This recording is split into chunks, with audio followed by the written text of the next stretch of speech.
السلام عليكم ورحمة الله وبركاته. إن الحمد لله نحمده ونستعينه ونستغفره ونعوذ بالله من شرور أنفسنا ومن سيئات أعمالنا. من يهده الله فلا مضل له ومن يضلل فلا هادي له. وأشهد أن لا إله إلا الله وحده لا شريك له وأشهد أن محمدا عبده ورسوله صلى الله تعالى عليه وعلى آله وصحبه وسلم تسليما كثيرا. أما بعد أعوذ بالله من الشيطان الرجيم. قد أفلح من تزكى وذكر اسم ربه فصلى.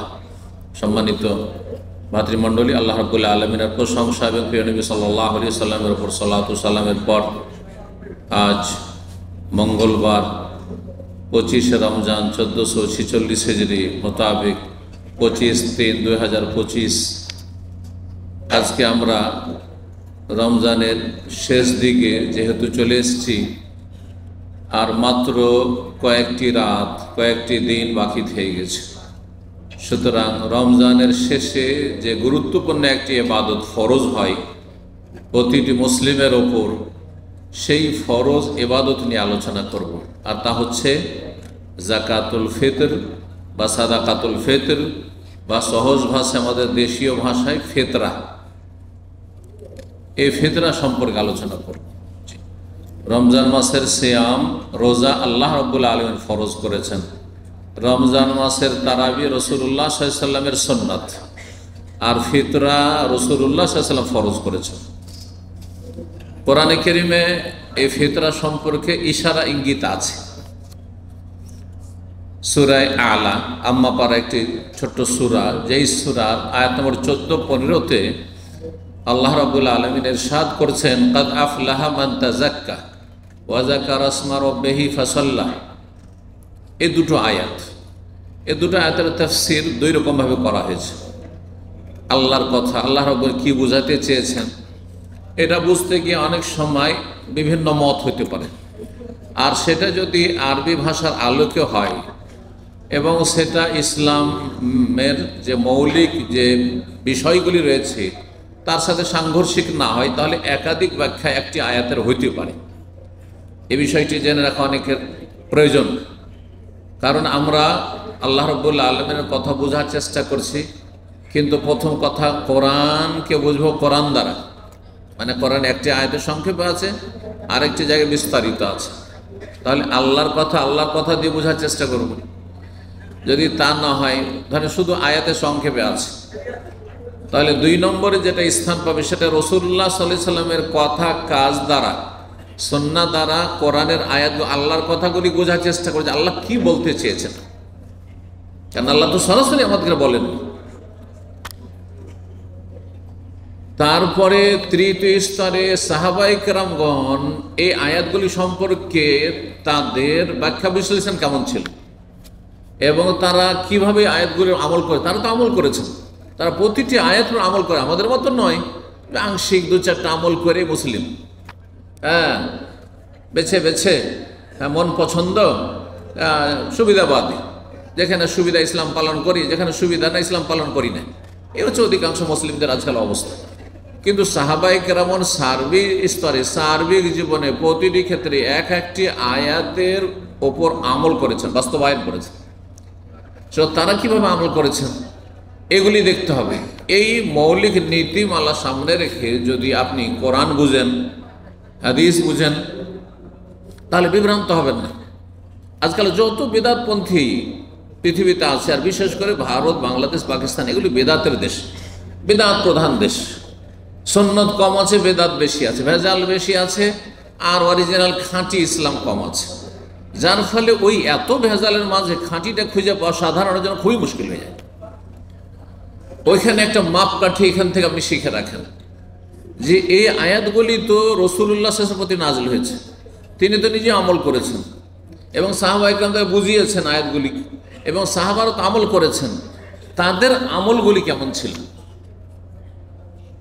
উদাহরণ দিলে বুঝবেন। ধরেন জিকিরের বিষয়টি, জিকিরের বিষয় আল্লাহ বলেন খুব বেশি জিকির করো, তাই না?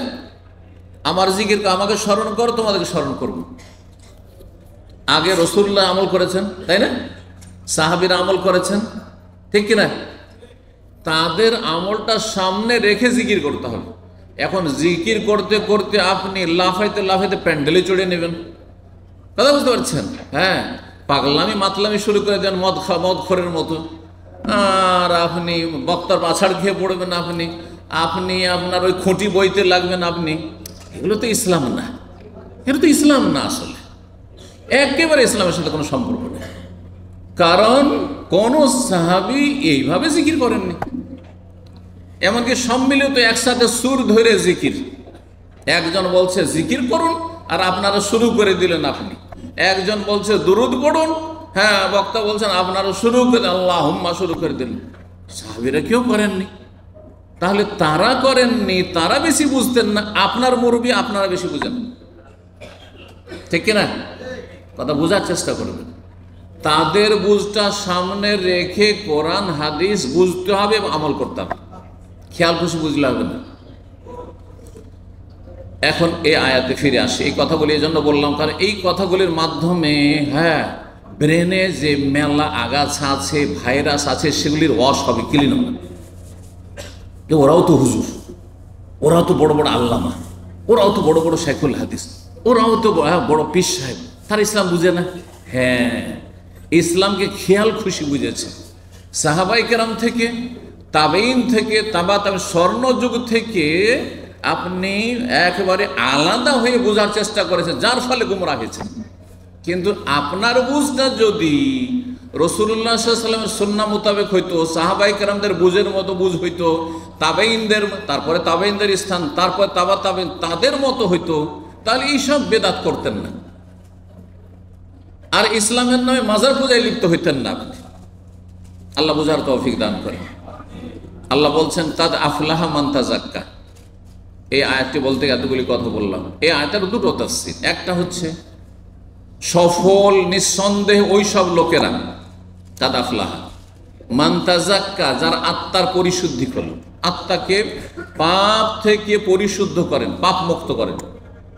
জীবনে পাপ রাখেন না, গুনাহ রাখেন না, অন্যায় রাখেন না, জুলুম অত্যাচার রাখেন না, গুনাহ রাখেন না, হ্যাঁ গুনাহ থেকে মুক্ত হয়ে যান, তাহলে আপনি সাকসেস, সফল। আল্লাহ বলছেন কাদ আফলাহা। এই যে হাইয়া আলাল ফালার আজানে ডাক দেওয়া হচ্ছে, একামতে ডাক দেওয়া হচ্ছে, এই হাইয়া আলাল ফালাহ, ফালাহ পাবেন আপনি সার্বিক সফলতা যদি আপনি আত্মার পরিশুদ্ধি করেন, আপনার আত্মা যেন পাপে কলুষিত না হয়, ময়লা আবর্জনায় ডুবে না যায়, সবসময় ভালো ভালো অবস্থায়, ভালো মন, ভালো কথা, ভালো কাজ, ফরজ ওয়াজিব করবেন, সুন্নত করবেন, মুস্তাহাব নফল কাজ করবেন, হারাম নাজায়েজ থেকে, পাপ থেকে বেঁচে থাকবেন, আল্লাহর হক নষ্ট করবেন না, কোনো মানুষের হক নষ্ট করবেন না। এটা হচ্ছে ইসলাম। কাদ আফলাহা মান তাযাক্কা, আত্মার পরিশুদ্ধি, তাহলে তাযাক্কা মানে ওয়াযাকারা ইসমা রাব্বিহি, এবং তাদের রবের নামের জিকির আজকার করলো, মানে আল্লাহর জিকির আজকার করলো। তাহলে আল্লাহকে সব স্মরণ রাখতে হবে, নিয়মিত আল্লাহকে স্মরণ করতে হবে, সকাল সন্ধ্যার জিকিরের মাধ্যমে, নামাজের পরে, ফরজ নামাজের পরে জিকির আজকারের মাধ্যমে, ঘুমাতে যাচ্ছেন তখন জিকির আজকারের মাধ্যমে, বাথরুমে যাচ্ছেন দোয়া পড়া জিকির মাধ্যমে, বাথরুম থেকে বেরোলে জিকির পড়ার মাধ্যমে, খাওয়া দাওয়ায় বসে বিসমিল্লাহ বলে জিকির আজকারের মাধ্যমে, খেয়ে দিয়ে আলহামদুলিল্লাহ বলার মাধ্যমে, ওয়াযাকারা ইসমা রাব্বিহি, এইভাবে দৈনন্দিন প্রতিদিন কিছু না কিছু আল্লাহর জিকির আজকার আপনার আছে। ফাসাল্লা, সুতরাং সে নামাজি বেনামাজি হয় না, ফাসাল্লা নামাজ পড়ে। আত্মার পরিশুদ্ধি, আল্লাহর স্মরণ এবং নামাজ পড়া, তিনটি কথা বললেন না? এটি একটি তাফসীর হলো। দ্বিতীয় তাফসীর হচ্ছে ফিতরার তাফসীর। কাদ আফলাহা মান তাযাক্কা, এই তাযাক্কা থেকে যাকাতুল ফিতর, সফল ওই সব লোকেরা যারা যাকাতুল ফিতর দিল, ফিতরা দিল, যারা ফিতরা দিল। ওয়াযাকারা ইসমা রাব্বিহি, আর রবের জিকির আজকার করলো। রবের জিকির আজকার, ওই যে ঈদের চাঁদ উঠলে ফিতরা দিতে হয়, ফিতরা ফরজ হয়, আর ঈদের চাঁদ উঠলে জিকির করতে হয় কিসের? তকবীর, ঈদের তকবীর, আল্লাহু আকবার, আল্লাহু আকবার, লা ইলাহা ইল্লাল্লাহ, আল্লাহু আকবার, আল্লাহু আকবার, ওয়ালিল্লাহিল হামদ। হলো না? হলো না? দ্বিতীয় কাজ ঈদের চাঁদ উঠলে। তৃতীয় কাজ হচ্ছে সকালবেলা ঈদের নামাজ পড়া, ফাসাল্লাহ, সুতরাং ঈদের নামাজ পড়লো। বুঝলেন কত সুন্দর করে আয়াতটা? দুটোই তাফসীর হইতে পারে, আর দুটো হলে কোনো অসুবিধা নেই, আপনি দুটোই নিতে পারেন। আল্লাহ রাব্বুল যেন কোরআন বুঝার তৌফিক দান করেন। যারা যত বেশি কোরআনে কারীম বুঝবে, আল্লাহর কালাম বুঝবে, রসুলের কথা বুঝবে, তত বেশি ইমানদার হইতে পারবে, তত বেশি ইমানদার হইতে পারবে। কারণ তার রিচার্জ, হ্যাঁ হ্যাঁ, তার ব্যাটারি শক্তিশালী রয়েছে, তার মোবাইলে একবার চার্জ দিলে চার্জ যায় না, আর অনেকে সবসময় লাগিয়ে রাখতে হয়, লাগিয়েই রাখতে হয়, সাথে সাথে শেষ, সাথে সাথে ইউজ করেনি তারপরও চার্জ শেষ, অফ হয়ে যাচ্ছে মোবাইল, ঠিক না? তো ওই রকম মুসলিম সমাজের ইমানটাও বিভিন্ন স্তর আছে। কিছু লোকের ইমান আছে সবসময় অফ হয়ে যায়, যদি দিনের কথা শুনে, ভালো মানুষের মজলিসে বসে, আলেম ওলামাদের সাথে বসে, আর যদি কোরআন সুন্নাহর কথা, আল্লাহ রসুলের কথা চর্চা করে, শোনে অথবা পড়ে, তাহলে রিচার্জ হইতে থাকবে, আর না হলে নিভিয়ে যাবে, নেমে যাবে, অফ হয়ে যাবে। ইমান অফ হয়ে গেলে শেষ। একেবারে যখন অফ হয়ে যাবে, তখন মুসলিম আর কাফের কোনো পার্থক্য থাকবে না। যেমন বেনামাজির অবস্থা, যেমন নাস্তিক বেদিনদের অবস্থা, যেমন যারা পেট নিয়ে সবসময় তো চিন্তা করছেন, প্রতিদিন ঘুম থেকে জাগলেই পেট, কিন্তু আল্লাহ পরকাল বলে কোনো চিন্তা নেই, মাসকে মাস।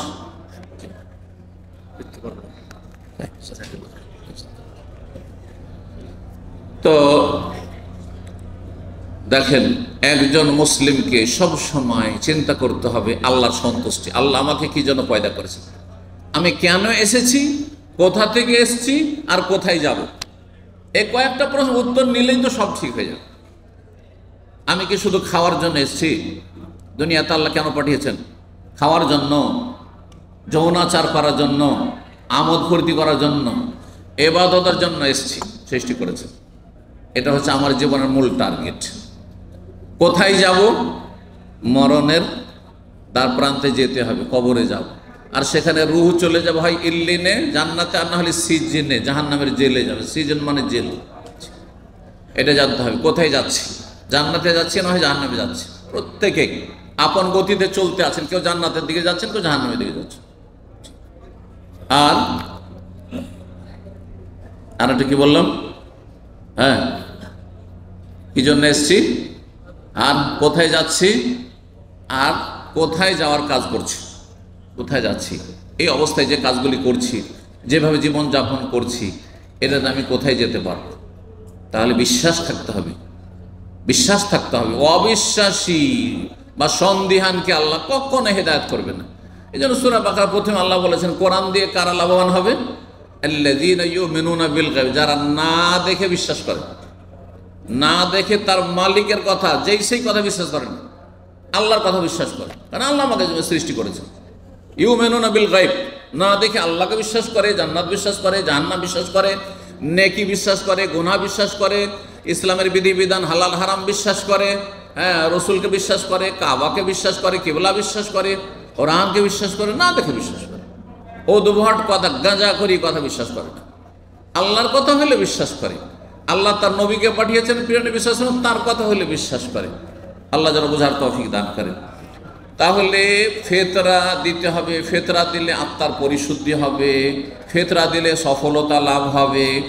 ফিতরার হুকুম কি, এক একটি পয়েন্ট এখন আলোচনা করি। ফিতরা ফরজ না সুন্নাত? ফরজ। ফিতরা হচ্ছে ফরজ। কার উপরে ফরজ? প্রত্যেক মুসলিমের ফরজ, কাফের ফরজ না, অমুসলিমের ফরজ না, প্রত্যেক মুসলিমের ফরজ। সে ছোট হোক, বড় হোক, নর হোক, নারী হোক, স্বাধীন হোক অথবা দাস হোক। এখন আর স্বাধীন আর দাসের পার্থক্য নাই। এক সময় ছিল গোলামের, যখন যুগ ছিল, নবী সাল্লাল্লাহু আলাইহি ওয়াসাল্লাম আমলে ছিল, তারপরে এই কাল করে 50-100 বছর আগেও ছিল, যার ফলে নবী সাল্লাল্লাহু হাদিসে আল আবদে ওয়াল হুররে, স্বাধীন অথবা আপনার গোলাম। কিন্তু আজকাল যারা চাকর নকর তারা গোলাম না, যারা কাজের ছেলে মেয়ে বাড়িতে তারা কিন্তু গোলাম না, তারাও স্বাধীন আমাদের মতো, তারা চাকরিজীবী। হ্যাঁ, বিভিন্ন শ্রেণীর মানুষ বিভিন্ন রকমের চাকরি করে, জি, তারাও স্বাধীন মানুষ। তো ফিতরা সকল স্তরের মুসলিমের উপর আল্লাহ কি করেছেন? ফরজ করেছেন।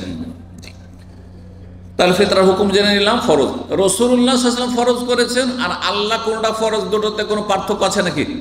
কোনো পার্থক্য নেই। এই মর্মে সূরা নিসার আয়াত নম্বর 80 তে রয়েছে, ওয়ামান ইউতির রাসূলা ফাকাদ আতা আল্লাহ।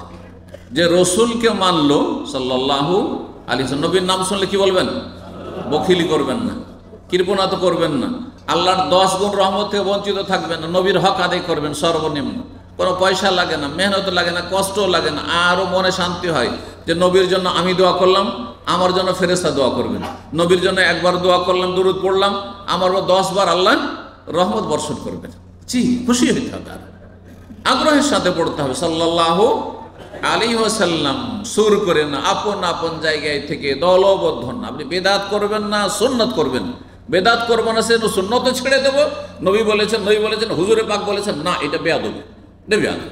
যেসব বক্তারা শুধু হুজুরে পাক বলেছেন, নবী বলেছেন, হ্যাঁ, রাসূলুল্লাহ বলেছেন আর সাল্লাল্লাহু আলাইহি ওয়াসাল্লাম বললেন, তারা কৃপণ, তারা বেয়াদব, তারা নবী সাল্লাল্লাহু আলাইহি ওয়াসাল্লামের হক আদায় করে না। ভালো করে শুনুন, এক মজলিসে একবার পড়া ওয়াজিব, নবীর জন্য দোয়া করা, আর বারবার যতবার নবীর নাম আসবে সাল্লাল্লাহু আলাইহি ওয়াসাল্লাম বলা, এটি হচ্ছে সুন্নাত, মুস্তাহাব। মুস্তাহাব এক করলে 10 পাবে না। কে চান না এক করলে 10? 1 টাকা ইনকাম করলে 10 টাকা, 100-তে 1000। চিন্তা করুন তো দেখি।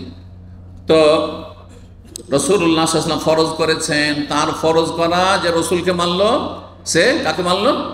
আল্লাহকে মানল। সুতরাং রমজানের রোজা আল্লাহ ফরজ করেছেন, ফিতরা রাসূলুল্লাহ সাল্লাল্লাহু আলাইহি ওয়াসাল্লাম ফরজ করেছেন, দুটাতে কোনো পার্থক্য নেই। এটাও ফরজ, ওইটাও ফরজ। কেউ রোজা ছাড়লেও যেন কাবিরা গুনাহগার, তেমন ফিতরা না দিলেও কিন্তু কাবিরা গুনাহ হবে। ফিতরা না দিলেও কাবিরা গুনাহ হবে। ভালো করে শোনার এখানে ফিতরা সম্পর্কে আব্দুল্লাহ বিন ওমর রাদিয়াল্লাহু তাআলা আনহু, আব্দুল্লাহ বিন আব্বাস, আবু সাঈদ খুদরি, বেশ কিছু আরও মেলা সাহাবায়ে কেরাম থেকে বিভিন্ন হাদিসে ফিতরার কথা রয়েছে। দু একটি করে হাদিস শোনাই।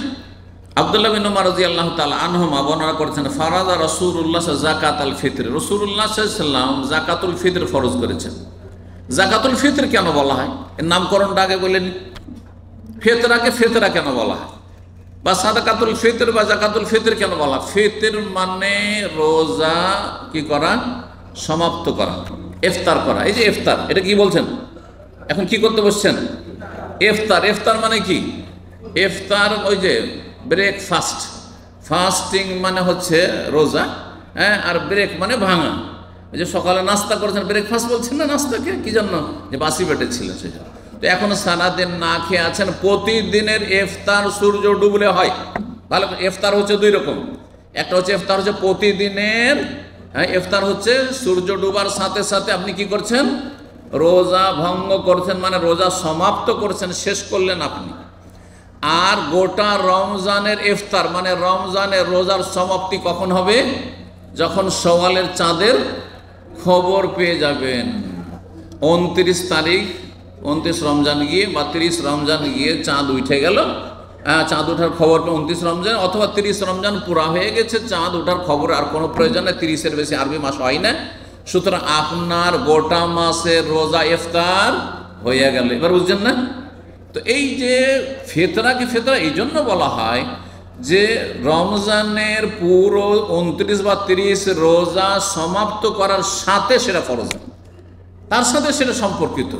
রোজা রমজান শেষ আর শাওয়াল মাসের চাঁদ দেখার খবর হইল, আর আপনি বেঁচে আছেন, অথবা আপনি ভূমিষ্ঠ হয়ে গেছেন, তাহলে আপনার ছেলে ভূমিষ্ঠ হয়েছে, মেয়ে ভূমিষ্ঠ হয়ে গেছে, তাহলে ফিতরা ফরজ হয়ে গেছে। চাঁদ ওঠার পরেও আপনি বেঁচে আছেন, বা চাঁদ ওঠার আগেখানে, সূর্য ডোবার আগেখানে জন্ম হয়ে গেছে, তাহলে ফরজ হয়ে গেছে। কিন্তু বুঝছেন না? কিন্তু মাগরিব, শেষ রমজানের মাগরিবের আগেখানেই 2 মিনিট আগে, 3 মিনিট আগে, সূর্য ডোবার 5 মিনিট আগে কেউ মারা গেল, তাহলে তার ফিতরা ফরজ নয়, কারণ সে রোজা সমাপ্তির সময় পায়নি, সুতরাং তারও ফিতরা ফরজ হয়নি। তো ফিতরা ফরজের ঠিক সময়টা কোন সময়টা? গোটা রমজান শেষ হয়ে যখন শওয়ালের চাঁদ উঠবে, অর্থাৎ সূর্য ডুববে। তো রাসূলুল্লাহ সাল্লাল্লাহু আলাইহি ওয়াসাল্লাম ফরজ করেছেন ফিতরা কিসের? মিন রমজান, রমজানে, তার রমজানের ফিতরা। কতটা? সাআম মিন তামরিন, 1 সা খেজুর হইলেও, আও সাআম মিন শাইরিন, জব হলেও। রাসূলুল্লাহ আমলে জবের রুটি বেশি খাওয়া হয়েছে। আজকাল জব অনেকে বুঝেও না, কৃষিকাজ এমনভাবে ছেড়েছেন অনেকে যে জব বললে বুঝে না, বুঝছেন না? কিন্তু আমরা ছোটোকালে কিন্তু জব খেয়েছি, জবের রুটি খেয়েছি, জবের ছাতু তো অনেক খেয়েছি। আমাদের বাল্য জীবনটা ছিল জবের ছাতু আর বুটের ছাতুর যুগ ছিল, সেটা খুব স্ট্রং খাবার ছিল। দেখেন রোগী আমরা ছোটোকালে দেখেছি হোমিওপ্যাথ ডাক্তারদেরকে, অথবা গ্রামের যেসব ডাক্তারগুলো গ্রামীণ ডাক্তার, তাদেরকে দেখেছি রোগী যখন দুর্বল হয়ে থাকে, উইকনেস থাকে, রোগ থেকে একটু এখন সুস্থ হতে লেগেছে, তখন বলে যে এই রোগীকে বার্লি খাওয়াবে। বার্লি, বার্লি মানে কি কে বলতে পারেন?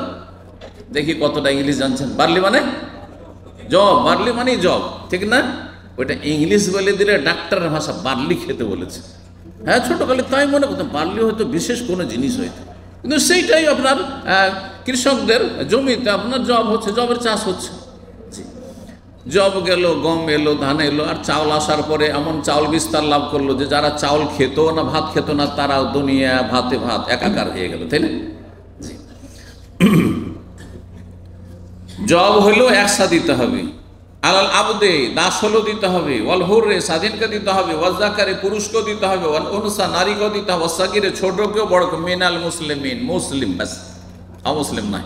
তাহলে কেউ যদি কালমা পড়ে মুসলিম না হয় আর সে রোজা রাখে, অনেক হিন্দুরা কিন্তু এমনি দেখা দেখি রোজা রাখে, বন্ধু বান্ধব আছে একই রুমে থাকে রোজা রাখে। আমার এখানে একটা ছেলে ওইরকম আসতো বাংলাদেশের, দীর্ঘদিন আসতো, রোজা রাখতো। ওকে বললাম যে তুমি রোজা রাখছো, আমার ইসলামিক সেন্টার জুমার দিনে বক্তব্য শুনতে আসতো, আর মুসলিম বন্ধুদেরকে বলতো যে তুমি শেখের আলোচনা শুনতে যাও। সুবহানাল্লাহ, আল্লাহকে দীর্ঘদিন হেদায়েত করেন, তারপরে আর খোঁজ খবর নাই হেদায়েত হলো কিনা। কিন্তু শেষে ওকে দাওয়াত দিয়েছিলাম যে দেখো, জাহান্নাম থেকে বাঁচার জন্য প্রথম কি চাবি হচ্ছে কি? লা ইলাহা ইল্লাল্লাহ, আশহাদু আল্লা ইলাহা ইল্লাল্লাহ ওয়া আশহাদু আন্না মুহাম্মাদার রাসূলুল্লাহ পড়তে হবে, আর তারপরে 5 ওয়াক্ত নামাজ পড়তে হবে, আর রোজা রাখতে হবে। তাহলে এই রোজা আর নামাজ আর হজ আর যাকাত আর উমরা কাজে আসবে। নাহলে ভাই তুমি কষ্ট করে যে রোজা রাখছো, এটা কিন্তু কাজে আসবে না। আল্লাহর রাস্তায় তুমি জাহান্নাম থেকে বাঁচার চেষ্টা করো। আল্লাহ তৌফিক দান করুন। যদি হেদায়েত হয়ে থাকে তো আলহামদুলিল্লাহ, জানি না খবর তার। আর যদি হেদায়েত না হয়ে বেঁচে থাকে তো আল্লাহ যেন হেদায়েত নসিব করেন। তার মধ্যে কিছু ভালো গুণ আছে, ভালো গুণ আছে, যে মুসলিমদেরকে ভালো কাজে উৎসাহিত করতো, নিজেও রোজা রাখতো, কিন্তু ইসলামের মৌলিক ফাউন্ডেশন বুঝতো না যে কোনটা আগে কোনটা পরে। বুখারী মুসলিমের হাদিস ছিল। আচ্ছা, পেটে যদি বাচ্চা থাকে, হ্যাঁ, মায়ের পেটে যে বাচ্চা রয়েছে তার কি ফিতরা লাগবে? এটা মাসলা জানা। নবী সাল্লাল্লাহু আলাইহি সাল্লাম থেকে কোনো প্রমাণ নেই, আবু বকর ওমর থেকে কোনো প্রমাণ নেই। তৃতীয় খলিফা উসমান রাদিয়াল্লাহু তাআলা আনহু, তার পরিবারে যদি গর্ভবতী মহিলা হইতো, পেটে বাচ্চা রয়েছে, তাহলে তিনি কি করতেন? ফিতরা দিয়ে দিতেন। সুতরাং এটি রাসূলুল্লাহ সাল্লাল্লাহু আলাইহি সুন্নাত নয়, কিন্তু খলিফার সুন্নাত, খলিফায়ে রাশেদের সুন্নাত। আর 4 খলিফার সুন্নতকে আমাদেরকে আঁকড়ে ধরতে বলা হচ্ছে, যদিও সেটা ফরজ নাই। কারণ ফরজ হলে নবী সাল্লাল্লাহু আলাইহি ওয়াসাল্লাম অবশ্যই শিখাইতেন, অবশ্যই শিখাইতেন। তো এটি নফল। কেউ যদি দেয় যে আমার স্ত্রী গর্ভবতী আছে, অথবা আমার বোন, আমার মেয়ে গর্ভবতী আছে, আমি এই বাচ্চার যে পেটে বাচ্চা আছে এর ফিতরা দিয়ে দেবো, তাহলে সেটি মুস্তাহাব। জি।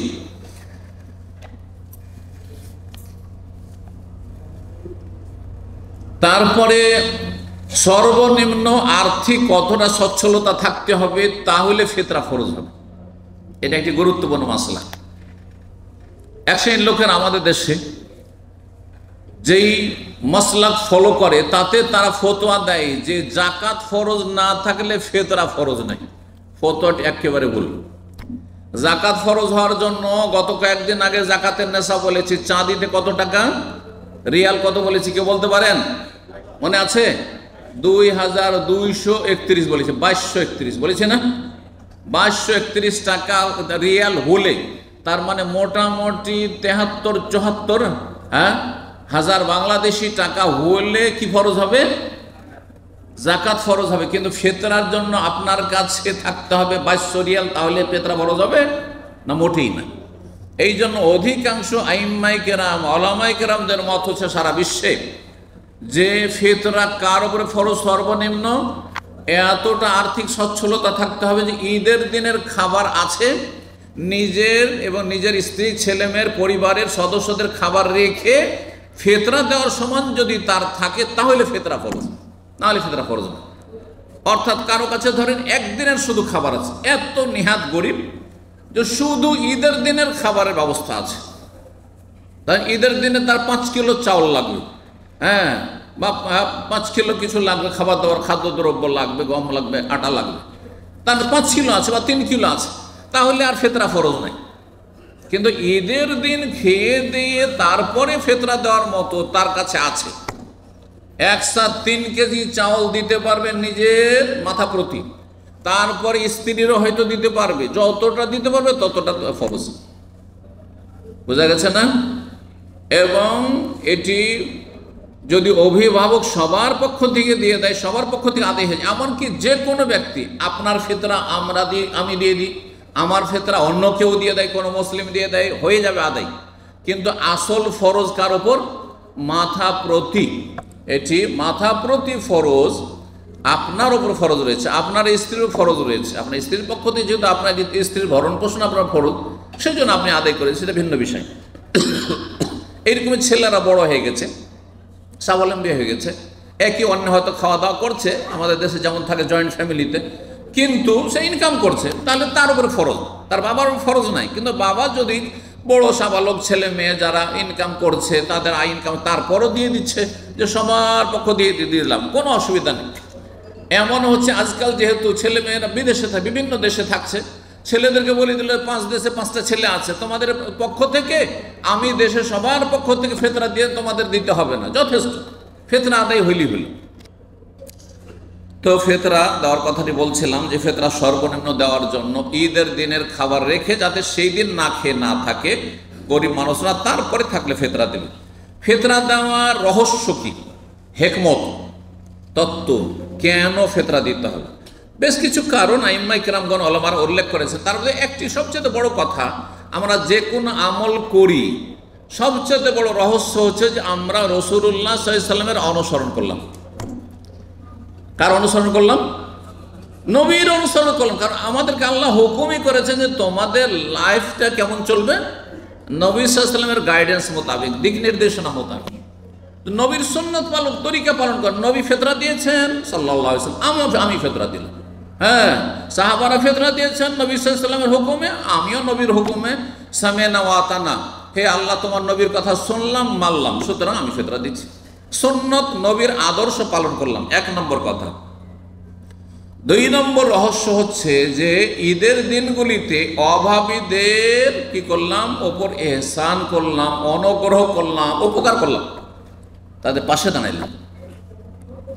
অনেকে আছে, হ্যাঁ, দিন আনে দিন খায়, যদি সকালবেলা রিক্সা ভ্যান নিয়ে না বেরোয় তাহলে ছেলে মেয়ে অনাহারে থাকবে।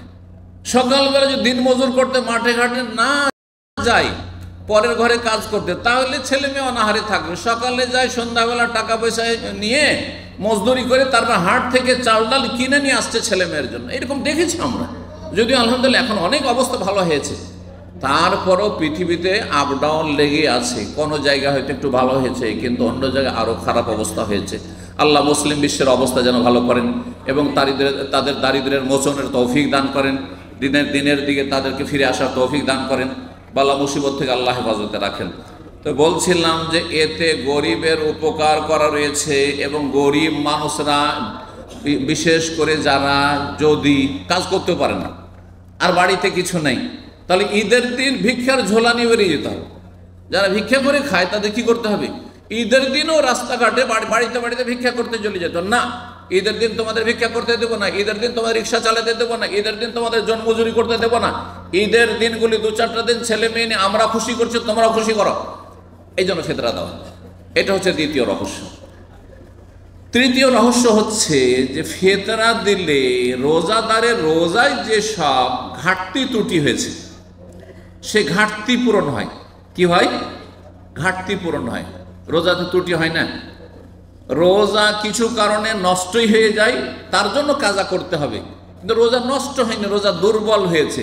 তো এই দুর্বলতা থেকে মুক্তি লাভ করা, দুর্বলতাকে কেটে ওঠা, রোজার কমজোরি দূর করা, এর জন্য ফিতরা দেওয়া। শুধুমাত্র 3 কেজি চাউল দিলেন, গোটা রমজানের রোজাগুলিতে বিভিন্ন রকমের যে রোজার দুর্বলতা হয়েছে সেই দুর্বলতা সেরে যাবে। সুবহানাল্লাহ, মাত্র 3 কেজি একসা চাউল দিয়ে, একসা খাদ্যদ্রব্য দিয়ে আপনার দুর্বলতা সেরে গেল।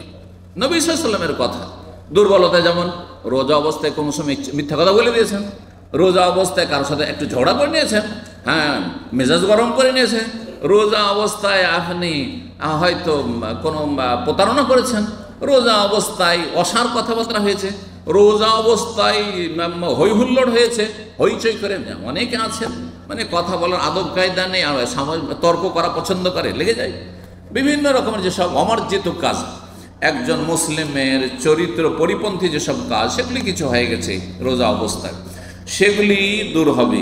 অসার কথা অথবা কোনো গুনাহ হয়ে গেছে, যেগুলো তো রোজা তো ভঙ্গ হয় না কিন্তু কমজোর হয়ে যায়। সময় শেষ হতে যাচ্ছে, ওই ইফতারের বিষয়গুলি বা ফিতরার বিষয়টিকে আমরা তাড়াতাড়ি শেষ করি। আর একটি রহস্য হচ্ছে এর মাধ্যমে আল্লাহর শুকরিয়া আদায় করা। ফিতরার মাধ্যমে আল্লাহর শুকরিয়া আদায় করেছেন, আল্লাহ গো যে তুমি আমাকে এই 30টা রমজানের রোজা রাখার তৌফিক দিলে বা 29টা পুরা রমজান রোজা রাখার তৌফিক দিলে, তোমার শুকরানা স্বরূপ আর্থিক আমি কিছু নজরানা পেশ করছি তোমার সন্তুষ্টির জন্য, সেটা হচ্ছে ফিতরা। আল্লাহ শুকরিয়া, পয়সা খরচ করে শুকরিয়া, জি ফিতরা দিয়ে শুকরিয়া।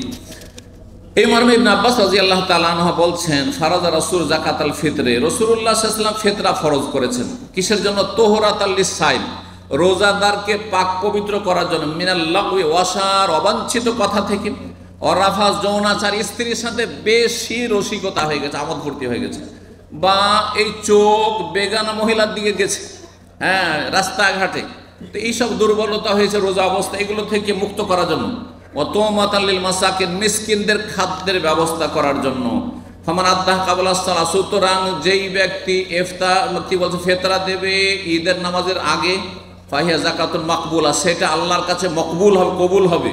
ওমান আদ্দাহ বাদাস সালাহ, আর কেউ যদি ঈদের পরে ফিতরা দেয়, ফাহিয়া সাদাকাতুম মিনাস সাদাকাত, তাহলে সেটি সাধারণ সাদকা হবে, দান সাদকা হয়ে যাবে, ফিতরা আদায় হবে না। তাহলে এখান থেকে আরেকটি মাসলা কি বুঝলেন, যে ঈদে যাওয়ার আগেই ফিতরা আদায় হইতে হবে। আপনার ঈদ একদিন আগে, আপনারা প্রবাসী, বাংলাদেশের ঈদের দিনে ফিতরা দিলে আপনার ফিতরা হবে না। আপনি এখন থেকে টেলিফোন করেন আর বলে দেন যে ঈদের একদিন 2 দিন আগে, অথবা ঈদের চাঁদ যেমনই এখানে উঠবে আরও একদিন বাকি আছে ওইখানে রোজা, তখন বলে দেন যে আমার ফিতরাটা তোমরা, আমাদের সকালবেলা ঈদ হয়ে যায় ফজরে কিন্তু, হ্যাঁ সুতরাং তার আগেই তোমরা এই রাত্রে অথবা দিনেই আগের দিনে আমাদের ফিতরাটা দিয়ে দাও। ফিতরা কোথায় দিবেন? যেখানে বেশি প্রয়োজন।